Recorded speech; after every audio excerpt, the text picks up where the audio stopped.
Sejam muito bem-vindos a mais um episódio do Bloco Podcast. No episódio de hoje, um tema um pouco diferente. O que você não sabe sobre o Monero pode te surpreender. E comigo tenho ele, Felipe, o investidor descentralizado. Tudo bem, Felipe? Tudo tranquilo. Mais uma vez. Vamos lá, né? Vamos agregar pro pessoal que tem gostado bastante dos nossos episódios. Nesse episódio, eu confesso que eu não tinha qualquer coisa de Monero até conhecer você, né? Já tinha minerado Monero.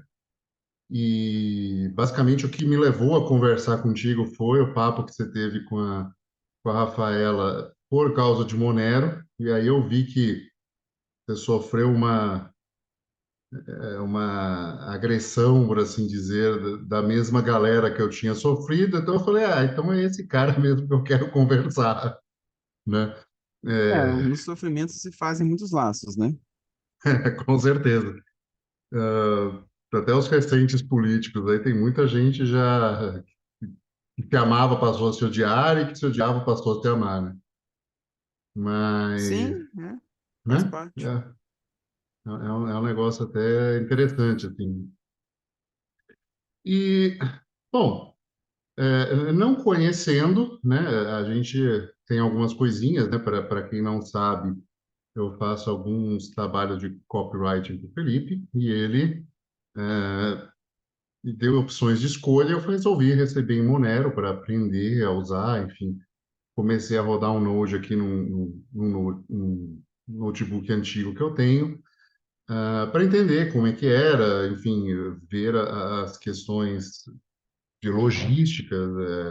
Posso dizer que é mais simples. No próprio Umbrel você consegue fazer isso, e ele é mais simples, diria, do que o próprio Node do Bitcoin, porque além de ser muito mais leve, tem uma sincronização mais rápida, ele é mais rápido entre um bloco e o outro. É claro que a gente não está falando de um Lightning, né? Mas então, vamos lá, Felipe.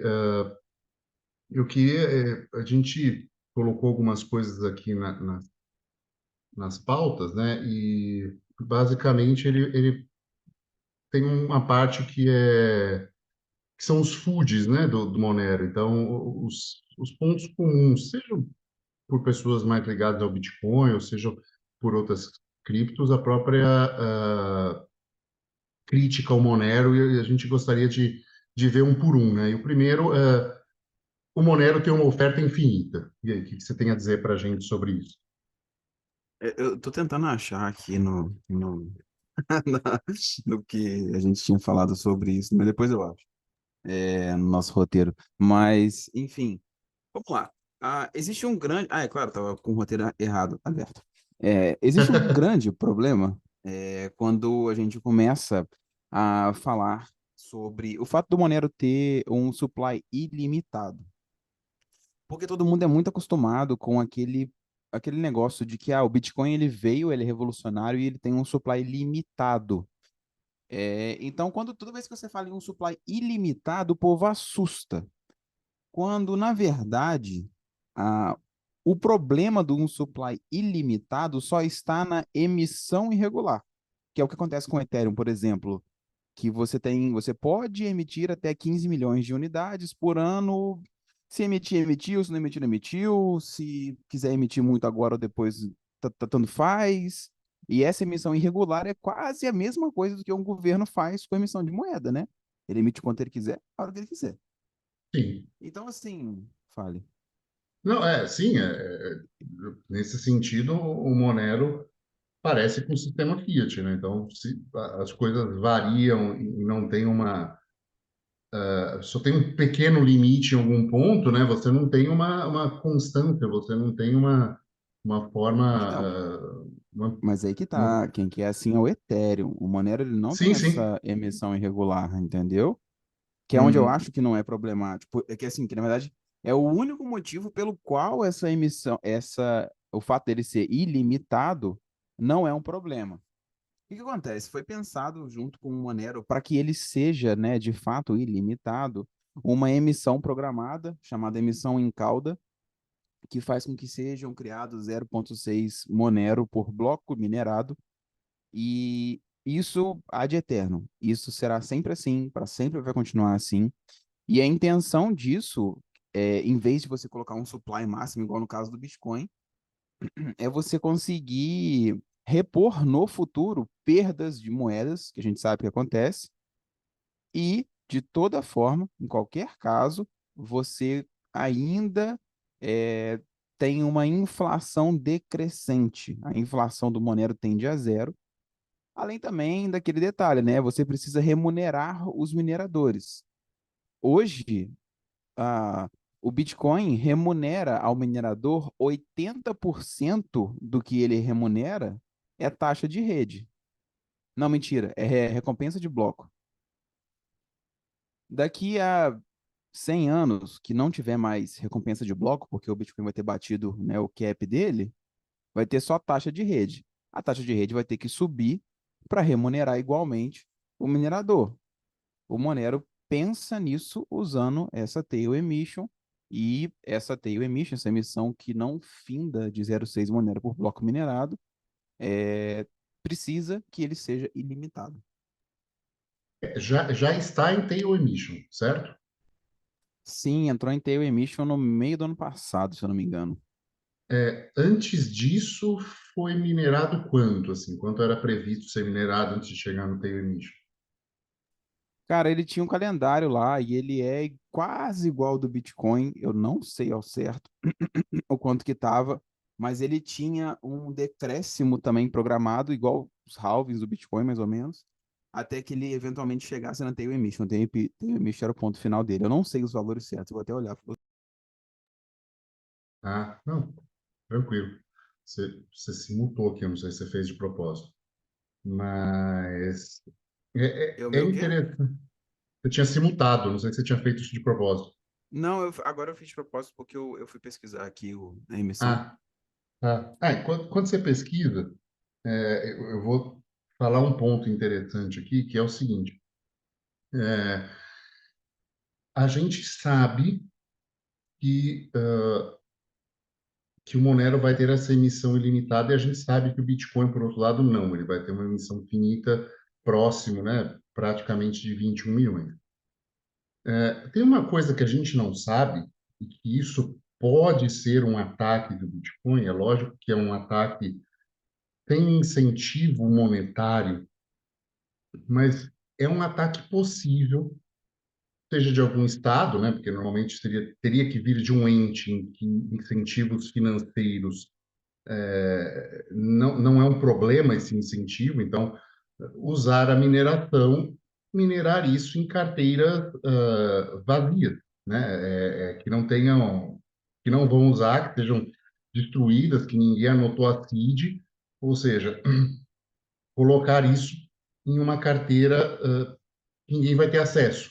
Ou seja, com o passar do tempo, você vai diminuindo a quantidade de bitcoins em circulação e não pensem que não existe um limite, né? Porque assim, se ele ficar muito escasso, ele não resolveria o problema financeiro. Então, se você tivesse, sei lá, 1 milhão de bitcoins, a menos que você fizesse um hard fork, e colocasse mais zeros e mudasse o protocolo, né? Para que isso se tornasse mais casas, né? Não um Bitcoin ser 100 milhões de satoshi, mas ser 1 bilhão, 10 bilhões, 100 bilhões e por aí vai, você não teria como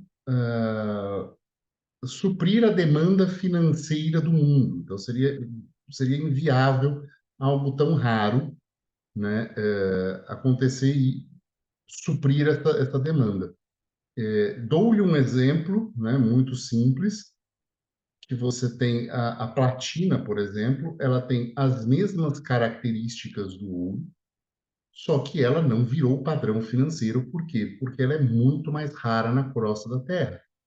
Então, seria uma quantidade tão pequena para representar e fazer meia de troca e para ser unidade de valor, né, que o ouro já era ruim para fazer transações pequenas, imagina algo muito mais raro que o ouro. Então, o Bitcoin poderia sofrer esse mesmo tipo de problema caso sofresse um ataque desse tipo de se tornar muito escasso, né? Cara, a gente tem que parar de concordar, né? Você lembra, né? É só um detalhe. Mas,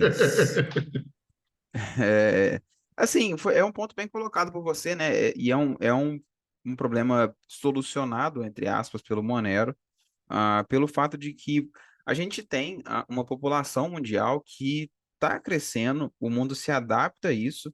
E assim, se 21 milhões de unidades é uma boa quantidade para você gerir hoje, pô, talvez daqui a 100 anos não seja. Então, assim, é um negócio chamado future proofing, né? Quando o future proofing do Monero é isso. Que é um trem que não aconteceu no Bitcoin. Não tô falando do Bitcoin pior, não, tá longe disso. Mas é um detalhe. Sim, sim, é aquela coisa, assim, o protocolo sozinho não precisaria resolver esse problema, né, essa situação hipotética que eu coloquei no Bitcoin, de ficar muito escasso por muitas moedas perdidas, né? Você teria que, sei lá, adicionar mais 3 zeros no protocolo, coisa assim. O Monero não teria isso, porque essa emissão continuaria a suprir essas moedas que foram perdidas, né? Bom, correto, é isso mesmo. Uma solução que eu já ouvi falar pro Bitcoin neste caso seria a possibilidade de você forcar e você adicionar mais zeros ao final, né? Então, em vez de um Satoshi ser, assim, continuaria sendo um Satoshi, né? Mas de ser 8 zeros para trás de um Bitcoin, você ia até 10 ou 12 zeros casas decimais para trás. Isso não afeta o supply total continua sendo o mesmo, né? A pizza, se ela for dividida em mais pedaços, ela continua do mesmo tamanho, como sempre. É uma ideia, é uma alternativa, mas seria viável, só Só teria que focar. a, a Lightning, por padrão, ela lida com milli-satoshi, né? É um satoshi dividido por 1.000. Então, a Lightning já é um pouco disso, né?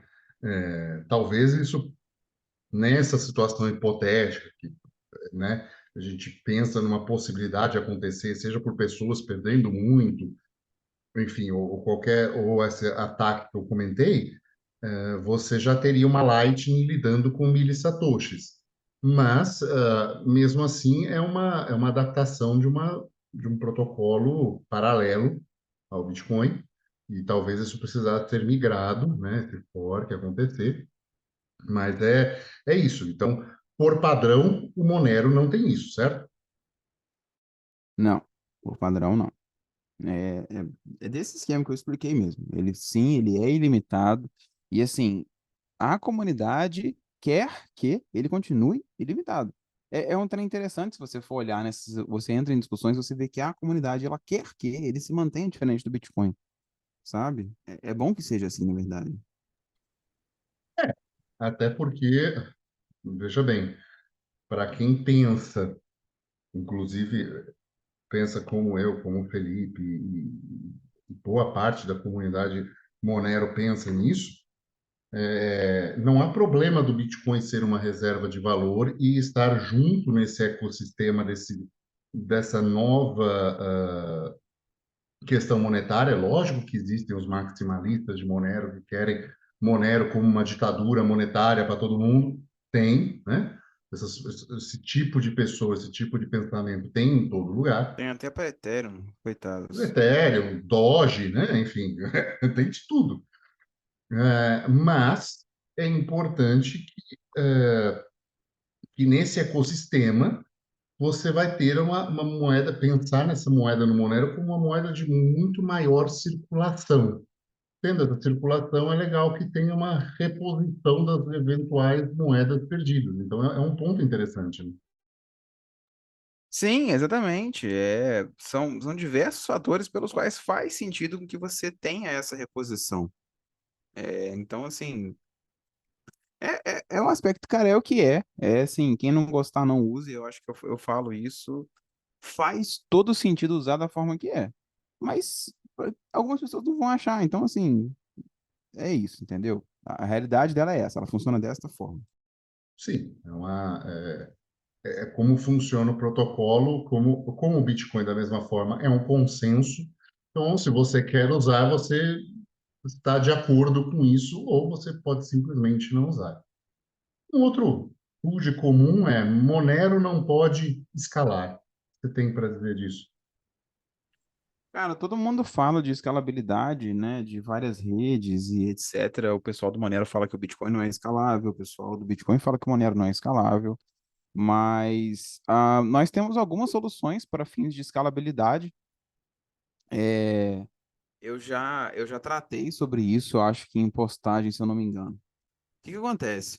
Diferente do Bitcoin, né, eu comparo com o Bitcoin porque é mais fácil, as pessoas vão entender melhor. O Bitcoin tem um bloco de tamanho fixo e o Monero tem um bloco de tamanho variável. Basicamente isso. Quando separou o Bitcoin do Bitcoin Cash, era por causa dessa briga, né? Então, o Monero tem um bloco de tamanho variável igual o Bitcoin Cash e o Bitcoin ficou com um bloco de tamanho fixo. O bloco de tamanho variável, no caso do Monero, ele permite com que a rede aguente um aumento repentino de demanda nas transações e etc., sem penalizar demais a pessoa que transaciona com taxas muito mais altas. E isso ficou claro na época do Bitcoin, quando teve aquele negócio de ordinals lá e palhaçada, que as taxas passaram de R$ 100 para você fazer uma transação on-chain, Layer 1. Então, assim, o Monero, ele aguenta esse tipo de coisa.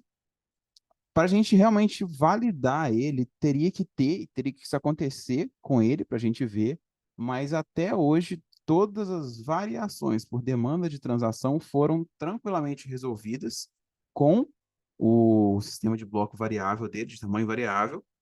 E assim, não teve problema, não teve travamento, não teve nada absurdo, ele funciona normal e, principalmente, as taxas não crescem. E espaço de armazenamento? Uma transação de Monero ela é menor do que a do Bitcoin? Essa demanda repentina pelo espaço não inviabilizaria os nodes rapidamente, o espaço de nodes? Não, né? Então, também não. O que que acontece? A transação do Monero, ela é para quem tem Node em casa, né? Quando você roda o Node, você baixa a blockchain daquela cripto que você está rodando o Node. A blockchain do Monero, hoje ela não é maior do que a do Bitcoin.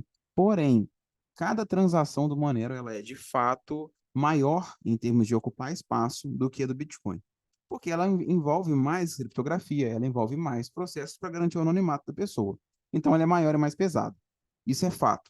Mas às vezes algumas pessoas falam que ela não escala porque você vai ter um crescimento muito grande, um crescimento absurdo do tamanho da blockchain, a ponto de você inviabilizar os nodes caseiros. Isso é uma mentira absurda, isso é uma mentira total. Eu já fiz postagem sobre isso, eu fiz todos os cálculos. Se o Monero tivesse a mesma quantidade de transações do Bitcoin, haveria um crescimento da rede, da blockchain em, sei lá, era coisa de 10 GB por ano. É sim alto, mas considerando o acesso que a gente tem a ferramentas de armazenamento hoje e a preços que vêm cada vez mais decrescendo, então está cada vez mais barato você ter acesso à memória, exceto no Brasil que o pessoal taxa tudo, né? Você consegue tranquilamente acompanhar o aumento da blockchain do Monero sem ter problemas com o armazenamento. Se você compra um SSD de 1 TB hoje, na verdade, se você comprar um de 500 GB hoje, você vai ficar tranquilamente mais 3, 4 aninhos sem precisar trocar ele, só para você rodar a blockchain lá do Monero numa boa, e pode aumentar a quantidade de transação, vai ficar tranquilo funcionando, e depois você compra um outro maior. E assim, é acessível. Isso é muito acessível. Qualquer pessoa consegue comprar hoje um HD de 5 teras. Então, assim, essa ideia de que a blockchain vai crescer e vai explodir o computador, isso é mentira. Isso não existe, não. Ela é fato maior do que do Bitcoin. E você tem um negócio que eu esqueci agora, obviamente, porque a gente está gravando e eu ia esquecer, mas é como se fosse um daqueles servidores onde você pluga HDs e você pode colocar, você tem a função de colocar o HD para ele somar um com o outro. Então, o seu sistema operacional vai de pegar, você pega dois HDs de 500 gigas, coloca nesse sistema e é tipo você tem um interruptorzinho, um seletor, onde você quer que o sistema reconheça dois HDs de 500 gigas, ou ele junte eles e reconheça como 1 tera. Então, você tem essa opção de fazer um upgrade ainda low cost no seu sistema, né? Isso é um trem interessante, que não é muito a minha praia, né? Isso é mais praia sua. Mas já ouvi É, falar eu, que tem. eu vi Mas com o eu não Danny sei Torres. direito. Quem me Ah, tá. ensinou foi o Danny Torres. Tem um vídeo dele no canal mostrando isso. Então, para quem quiser interessar, tiver interessado, dá uma olhadinha lá. Tem essas coisas quando ele estava fazendo o node de Bitcoin dele. Tem essa, tem esse case que faz essa função, sim. Não, então, isso não é comigo, mas tem, cara, são N workarounds que você tem para você tornar isso viável. E assim, é muito fácil de você ter um Node em casa, é simples, ele não é custoso, igual alguém pode falar por aí, isso é mentira. Ele sim ocupa mais espaço do que o Bitcoin, mas até chegar o momento da blockchain do Monero ser maior do que a do Bitcoin, meu amigo, tem muito tempo. A do Monero hoje tá, beleza, tá em 170 GB, tranquilo. A do Bitcoin tá em 400. É essa a comparação. Não, já está em 600 do Bitcoin. Tanto é que Já agora tá em é. 600? Sim, Caraca. porque agora são 3 mega também, né? Com o Taproot.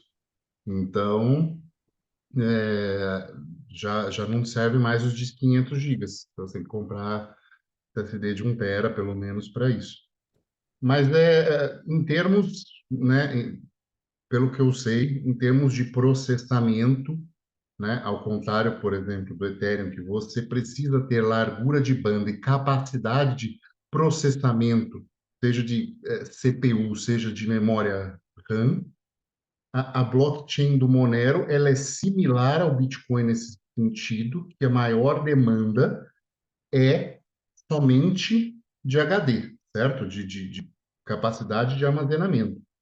Se ela tiver um pico de uso ou coisa assim, não é uma coisa como a do Ethereum, que vai precisar de processamento, memória RAM, né? Uma coisa mais especializada nesse sentido, é só por Fato, armazenamento, certo? fato. Não tem nada daqueles zero zero que tem no Ethereum, nada. Não, é importante a gente falar isso, porque senão cria essa dúvida também, né? Ah, mas o tamanho desse bloco assim, então vai ter que processar muito memória RAM, vai ter que, né? E não é isso. Na verdade, com um tamanho de bloco desse adaptado, você usa inclusive menos memória RAM, né? Porque a sua mempool fica na memória RAM, né? Então, aqueles 300 megas ficam lá na memória RAM esperando para ser validado no seu HD. E se você tem um tamanho de bloco adaptado, dificilmente em 2 minutos vão entrar 300 megas de informação, entendeu? Então, vai usar inclusive menos da sua memória RAM. Já aproveitando e falando uma coisa que é mais da minha parte. Essa parte dos requisitos do Ethereum são totalmente absurdos e a grande intenção, né, por trás do desenvolvimento do Monero era realmente parecer com Bitcoin no sentido de ter todos os quesitos revolucionários que ele tem, mas tinham algumas características, né, que existe aquele print, né, do Satoshi no Bitcoin Talk falando que ele gostaria que o Bitcoin tivesse essas e essas características, né? Então, o Monero veio com elas, é mais ou menos isso. Entendi. Um outro food comum é os hard forks do Monero o tornam centralizados. E aí? Cara, isso é comum também. Eu já ouvi falar, né? E a gente até respondeu isso naquele episódio respondendo o pessoal do área Bitcoin. Eu respondi eles no YouTube também. É óbvio que eles não me responderam. É, mas isso foi falado e eu já Aliás, expliquei. Ah, aliás, Caio Leta, queremos você aqui, vou chamar ele, tá? A gente tá. conversou recentemente, é, teve a live do Deni Torres, ele teve no domingo, eu estava lá online, mandei umas mensagens e a gente vai bater um papo qualquer hora dessa. Não, tranquilo. Enfim, o pessoal fala disso, né? Que o Monero ele teve muita hard fork, né? É fato, ele teve. Mas quando ele foi desenvolvido, quando ele foi estruturado, era previsto que ele teria esses hard forks no prazo que eles aconteceram, tá? Então, assim, já era previsto que isso ia acontecer. Por quê? Você precisa de atualizações para você manter privacidade num protocolo que é focado em privacidade. Privacidade é uma coisa que muda muito rápido. Privacidade é uma coisa que envolve muito mais criptografia, muito mais tecnologia. E você tem que estar a par de tudo que está acontecendo. É a mesma coisa que você usar o Windows XP hoje. Não se usa mais o Windows XP, até porque também ele é facilmente hackeável, além dele estar velho. Então, assim, já tem erros que já não são mais nem resolvidos, não veio atualização para ele. E o maneira ele se atualiza. Ele se atualiza por meio de hard forks. Os hard forks, além de eles já estarem previstos no roadmap dele, todos eles já aconteceram. Era sim previsão que eles acontecessem a cada 6 meses, mas tem uma coisa que o hard fork indica é o fato de que todo mundo que está ali concorda com o que está sendo feito na atualização. Então, assim, o que ele indica é que a comunidade é muito mais coesa do que você imagina. Porque se alguém discordasse, eu teria o quê? Um Monero Cash, igual teve o Bitcoin Cash. Não tem, né? Então, assim, não é porque o Bitcoin teve um fork lá atrás que eu vou falar que ele era centralizado. É o mesmo raciocínio do Monero. Já acabou, tá? Pelo roadmap dele, no GitHub lá não tem nenhum fork previsto para frente. Todos os que tiveram até aqui eram necessários. Um dos últimos aí foi o da Tail Emission, mas já, por enquanto, está parado, sem intenção de novos hard forks. Mas assim, isso mostra que não é questão de, é centralizado. Não, o povo é coeso e aceita o que está sendo proposto. É simples assim. Eu acho que vale deixar claro, né, o que é um hard fork acontecer por um erro, como foi o Ethereum Classic e Ethereum, o que foi um hard fork por causa da guerra dos blocos e gerou o Bitcoin Cash, Bitcoin Satoshi Vision, Bitcoin Gold, uma série de outros, de uma coisa do tipo assim, olha, nós teremos que ter algumas atualizações em formato de hard fork, ou seja, não são retrocompatíveis, vocês precisarão atualizar todos os nodes, porque está previsto. É uma diferença conceitual muito grande, né? Há um fator previsibilidade que existe em um e não existe em outro. Então, assim, não faz sentido você dizer que algo se torna mais centralizado ou menos centralizado, porque ninguém roda a versão 1.0 do Bitcoin porque não é mais compatível, né? Então, assim, se você tem um consenso com uma rede, a menos que você seja o finado Ralphine, você tem que atualizar, entendeu?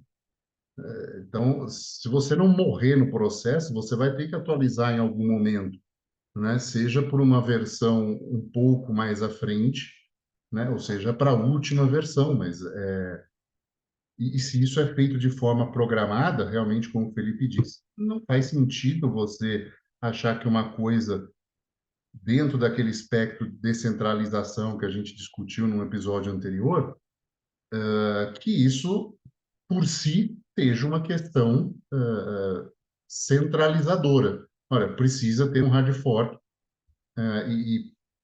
para quem entende de criptografia ou tem alguma noção, não é fácil realmente. São questões de atualização, podem acontecer questões de descoberta, isso é uma briga de gato e rato, né? Eventualmente, o SHA-256, alguém vai quebrar esse algoritmo, né? Os algoritmos hoje de seguranças bancárias não são os mesmos de 10 anos atrás e não vão ser os mesmos daqui a 10 anos. Então, se você quer uma moeda, como é o caso do Monero, focada em privacidade e anonimato de transações, realmente faz mais sentido que isso seja atualizado com mais frequência, né? Porque podem acontecer vazamentos, podem acontecer erros, e isso tem que ser não retrocompatíveis, porque afinal de contas, se uma coisa que expõe, mesmo como já aconteceu, né, que você já contou em outros episódios, aconteceu parcialmente de diminuir a privacidade, né? Ou seja, você sabia que a transação poderia ser assinada por 14 dos 15, né? E, tipo, um ficava de fora e deixava isso menos seguro. Você precisa atualizar isso e não pode ser retrocompatível, porque senão a pessoa vai estar rodando o problema anterior, né? Então é uma das coisas que precisam de correção imediata e de todo mundo, né? Isso até é uma discussão, né? Do pessoal do Monero lá, eu tento não me integrar muito, porque eu gosto de ser imparcial nas coisas, né? O povo do Monero fala que o Bitcoin é muito difícil de você conseguir fazer um fork lá nele e atualizar as coisas, né? Por um lado é bom, fato. Por um outro lado pode ser não tão bom. Mas, enfim, é uma discussão que o pessoal tem lá, né? Para mim, tanto faz. Eu uso os dois mesmo, então eu tô no melhor dos dois mundos. É, com certeza, né? Um outro ponto interessante é a mineração do Monero é centralizada. E aí? Espera aí que deu uma falhada, deixa eu ver aqui. Opa, desculpa. Falei que a mineração do Monero é centralizada. Cara, para começar, né, com um ponto que eu já ia falar em relação aos hard forks e tal, é óbvio que a base de usuários do Monero é menor do que a do Bitcoin, isso, né, é óbvio, mas, portanto, né, se você for botar numa escala, a descentralização do Monero seria menor do que a do Bitcoin, porque você tem menos usuários, menos nodes, etc, né? Comprovando o que eu sempre falei, que descentralização é um espectro, né, e não uma coisa binária. Mas quando você fala que a mineração do Monero é centralizada, a pessoa, ela de fato, ela não entende sobre mineração. Porque o que que acontece? Só um pequeno Ah, parênteses aqui, no monerohash.com, nesse exato momento, são 3.605 nodes ao redor do mundo sendo reportados aqui. Então, a gente está falando Bitcoin está com quase 20 mil, são seis, seis vezes mais, quase 6 vezes mais. Só para o pessoal ter sim, uma sim, noção, entendeu? boa. Assim, levando que o Monero é de 2014, ou seja, 5 anos depois, né? E não tem, hoje em dia, se a gente sabe que o boom de nodes rodando no Bitcoin veio basicamente por causa da Lightning, da necessidade da Lightning nesse momento, né? Então, muitos nodes foram incluídos por causa disso. A gente não existe nada parecido no Monero, então esses nodes rodam de maneira voluntária. Desculpa o parênteses. Não, muito bom, muito bem colocado. É bom o pessoal ver isso mesmo. Monero é bem pequeno em comparação ao Bitcoin, mas de qualquer forma, enfim, funciona. A grande questão sobre mineração é o seguinte: a mineração do Monero, se ela é centralizada, do Bitcoin também é. Já começa a discussão por aí, tá?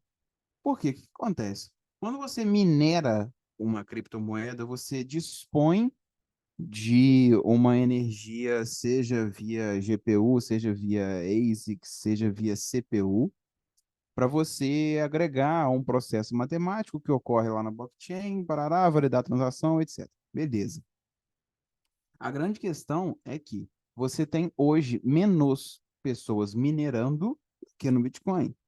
Fato, com certeza. Porque você tem menos usuários. Mas isso não significa que ela seja centralizada. Por quê?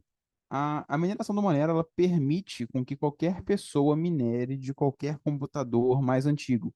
É uma mineração via CPU e ela é resistente a ASICs. Ou seja, nunca vai existir aquela fazenda de mineração de Monero igual você tem para Bitcoin, com aquelas máquinas super especializadas que tiraram do jogo o minerador doméstico.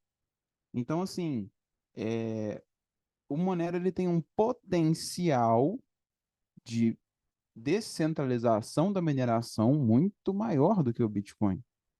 O Bitcoin, no caso, ele tem, né, um hash rate extremamente elevado, porque você permite, com essas ASICs, né, essas máquinas hoje usadas para minerar, que você tenha esse hash rate mais alto, tenha um ganho maior, e são feitas várias pools, e assim, eu e o Hugo já entramos nessa discussão 500 vezes a respeito das maiores pools de mineração de Bitcoin que tem no mundo, que são extremamente centralizadas. Com Então, assim, você KYC, né? com o Com KY. KYC já começa, entendeu? Então, tipo assim, falar que a mineração de maneira centralizada, porra, é desonesto. Porque, assim, o Monero não tem isso, ele tem um algoritmo resistente a ASIC, não teremos ASICs para minerar ele, portanto, provavelmente não virão esse tipo de instituição. A gente não tem essas grandes pools, assim, conhecidas como... os Estados Unidos têm a pool tal que minera Monero. Vamos lá, o governo, vamos lá e vamos conhecer quem que são esses caras aqui e tal. Não tem esse tipo de coisa. E qualquer pessoa com... Cara, eu minerava Monero com um computador que já deve fazer 10 anos de idade. De tão velho que o negócio é. Então, assim, é, tem muito, tem muito potencial para você começar a minerar de casa, do trabalho, do sei lá onde. É muito simples disso ser feito. Então, assim, eu diria que o potencial da mineração do Monero é muito mais descentralizador do que a do Bitcoin. E não, a mineração não é centralizada. Compare com outras criptomoedas, você verá. Deixa eu fazer uma parte nisso, porque assim, recentemente a Bitmain lançou o Antminer X5. É uma, coloque algumas aspas nisso, é uma ASIC de mineração de Monero. O que que é isso, né? Ela não tem o chip ASIC, né? Ela faz 212 kHz gastando 1.350 watts e ela minera o algoritmo RandomX. O que é, dentro, abrindo? É uma placa com processador, com memória RAM, só que eles conseguiram, né? Eu estava vendo na live do Berna Cripto, se ele fosse conseguir a mesma quantidade, né, os 212 kHz, com a placa-mãe comum dele, né, dessas que vendem Como é que você pode comprar, enfim, a placa-mãe de um Intel, de um AMD, enfim, das que ele usa lá, para conseguir esses mesmos 512, 500 não, 212, ele estaria gastando acima de 2.000 watts. Então, o que que a Bitmain fez? Ela não fez um ASIC de Monero, ela fez um ASIC de RandomX, ou seja, tem outras moedas que dá para minerar também. Eles falam Monero porque é a mais famosa, com um processador, uma placa-mãe, um processador, tem um CPU lá bonitinho, tem as memórias RAM, com algo mais eficiente do que um kit de processador. Sendo realista e sincero, é assim, o Monero, ele até é usado em fazendas de mineração, mas mais quando se fala em GPU. Por quê? Porque quando você minera em GPU, quem está trabalhando lá são as GPUs. Mas você tem um consumo, né? Sua memória RAM está praticamente sem uso, o seu processador está praticamente sem uso. Tanto é que é quase desprezível numa rig, né? Assim, vai consumir coisa de 80, 60 watts, 70, 80 watts a mais.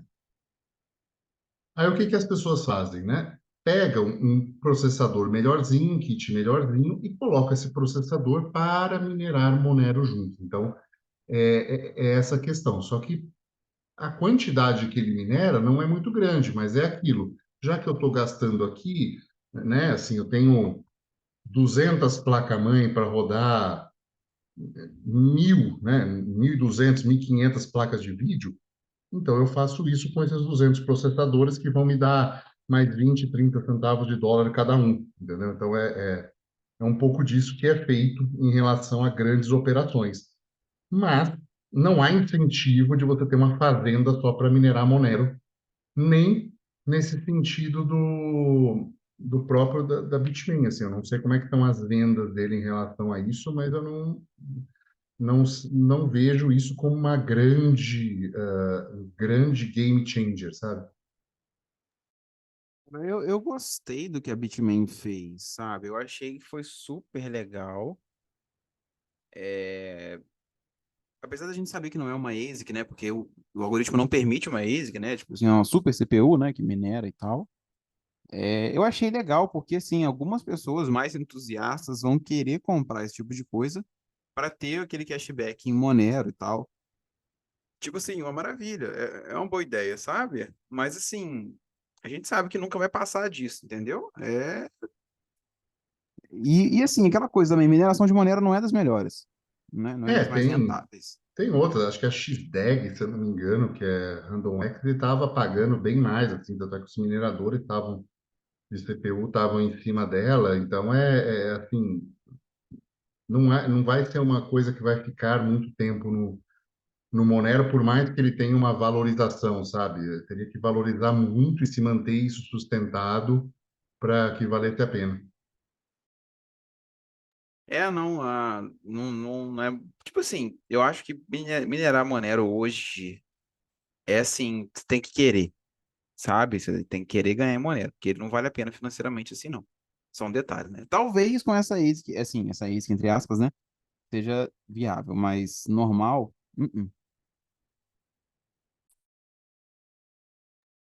Eu também não vejo grandes situações que possam ver o Monero como sendo lucrativo nesse sentido. Eu acho que ele é focado realmente em permitir essa mineração mais doméstica, não necessariamente pensando em lucro, né, mas no sentido de ter uma moeda. Tanto é que, fazendo um pequeno parênteses, é algo que eu estou tentando consolidar aqui, já falei inclusive com o pessoal da GP Utopia, fazer um software de uma forma que permita que use alguns núcleos do processador para minerar Monero enquanto está rodando o GP Utopia, ou seja, justamente nessa questão de otimização, né? isso Sim, é um trem maravilhoso. Isso é legal. eu estou contribuindo para a mineração de Monero também, né? Para É, descentralização. você tá virando, né? Você sabe, né? Então, só para deixar. Mas são coisas, né, cara? Você vai ter que deixar o computador ligado, porque não ter um pouquinho de Monero ali, né? Geralmente você usa o Nice Hash, que ele já te paga em Bitcoin, né? E agora também faz Bitcoin via Lightning, com custo de um Satoshi por transação. Então, é lindo, né? Então, é isso, sabe? Você está ajudando uma rede, tá fazendo bom uso da energia que está ligado, enfim, é basicamente É isso, é contribuir justo. para o ecossistema, Super né? Como justo. um todo. É ajudar. É uma boa forma de você transacionar, então, assim, vai estar lá parado, cara. Por que não, né? Exato, exato. Tem um outro food comum aqui que é o Monero não tem adoção, tem a dizer disso.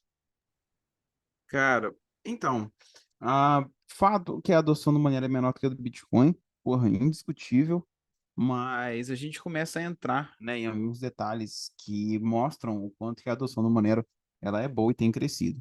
Primeira coisa, o Monero ele não tem uma empresa por trás, ele é exatamente igual ao Bitcoin. É aquela coisa, você não tem venture capital por trás, você não tem pré-mineração, taxa de developer, você não tem mais porcaria nenhuma por trás, a ponto de fazer com que alguém que tem muito dinheiro queira investir naquilo para dar um pump legal e fazer ficar conhecido.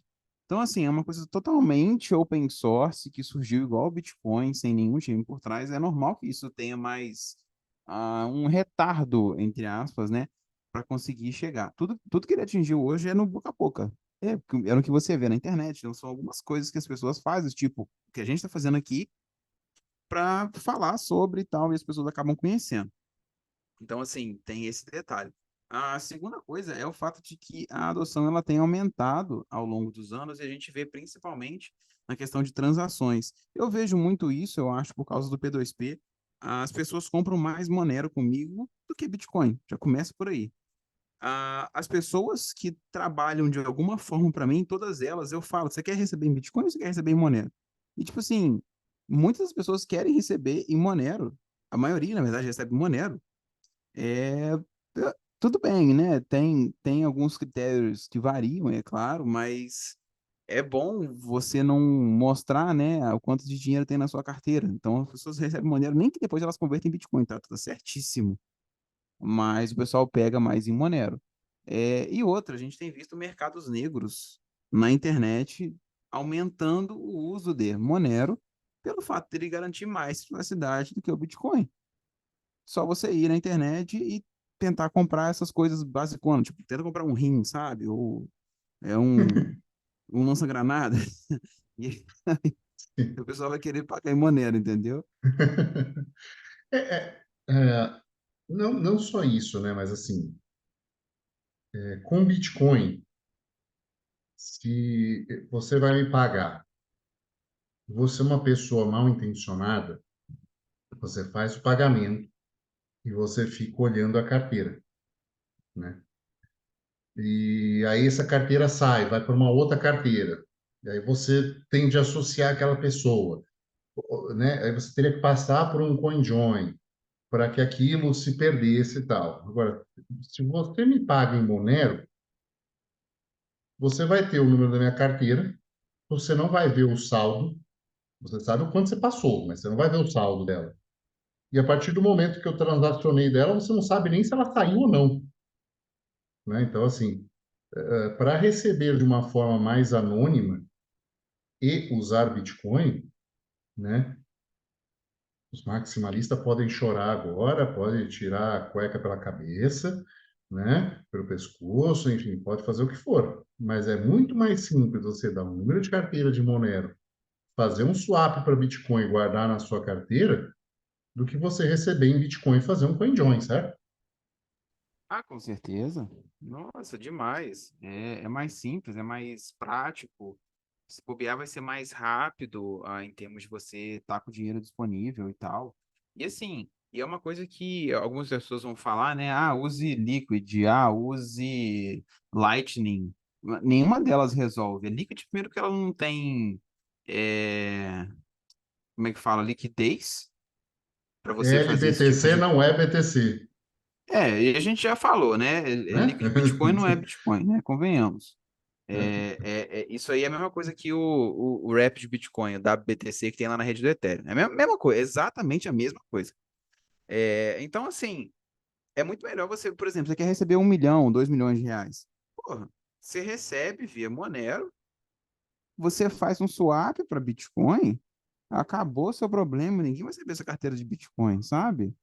Então, assim, é muito mais fácil. Detalhe, que na Lightning, se o Node não for seu, e se tiver um canal bem robusto, você não aguenta fazer essa transação.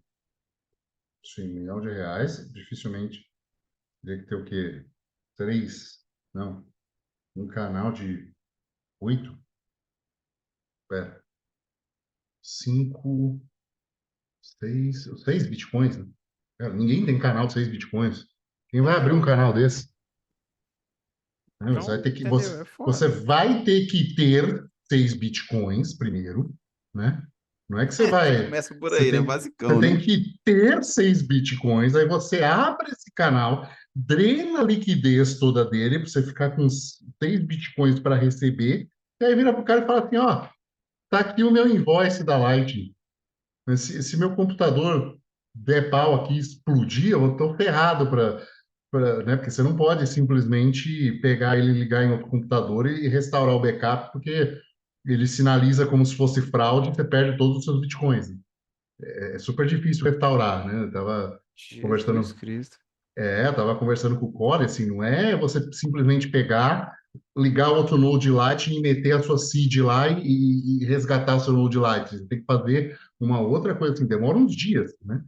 Você vai ter que fazer um novo Node Lite, enfim, só o gasto, né? Assim, se você não for fazer isso para a vida, você vai ter que comprar o equipamento, fazer o Node, sincronizar, arrumar esses bitcoins para fazer esse canal gigantesco, né? Então, assim, e se você for fazer um CoinJoin, vão ser algumas horas que você vai perder a propriedade desses bitcoins, né? Porque eles vão estar lá fazendo transações a cada 10 minutos, aí, se, sei lá, engasgar um bloco e ficar 40 minutos, só vai contar um, você vai ter que deixar mais horas ainda para aquilo, né, ser mixado de uma forma eficiente. Então, é muito diferente de você dar um número de carteira, Monero, tal, swap, pronto, já virou Bitcoin, já caiu na outra conta que ninguém teve acesso e ponto final, né? Eu penso por esse lado, né? Eu não sei se é porque eu já uso, né? Então é um pouco mais fácil para mim e tal, mas assim, é, se você for olhar em termos de quantos passos você precisa fazer para atingir um certo nível de privacidade, liquidez, a resposta fica clara. Com certeza. Bom, acho que de hoje a gente termina esses foods mais simples, né? Se ficaram com alguma dúvida, deixem nos comentários, enfim, a gente tenta responder da melhor forma possível. Tem notícia de hoje, Felipe? Do Cara, mundo. tem assim, eu tava até vendo aqui entre umas aqui, né? Dentre várias aqui, mas eu acho que é interessante a gente falar, porque não é nome temática, né? Mas tem uma que fala do congelamento que a Coinbase fez do saldo ligado ao grupo terrorista lá. Ah, sim, sim, do Hamas. É, é. Então, aí o que que aconteceu? É só uma grande adendo para todo mundo. Tipo assim, a gente é extremamente favorável ao que foi feito por conta que a gente não é favorável a atividades terroristas, tá? Que isso fique claro. Mas pensando do ponto de vista técnico, do ponto de vista de autocustódia, do ponto de vista de uma, como é que eu posso falar? Uma tecnologia no geral, você deixar criptomoedas em corretoras, eles estão passíveis, é claro, de serem congelados. Nesse caso, assim, eu até entendo, né?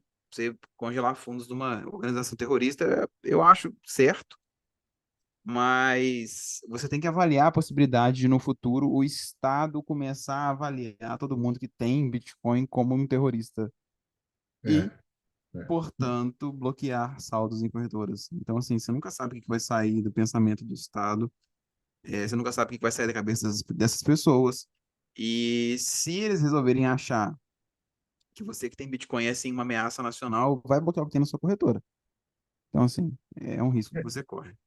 eu vou usar um termo no meio dessa frase que eu vou dizer agora, do Tiago Braga, do Império Zadeu, Brasão de Arma.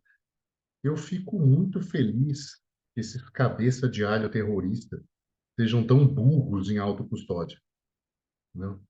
Me dá um alívio, né? Assim, eu fico feliz que vão lutar uma guerra com uns caras tão burros ainda em autocustódia que deram um vacilo desse, É, né? isso é bom mesmo, sabe? Eu também Então, acho que a gente tem que tirar a fundo desse povo retardado, mas enfim.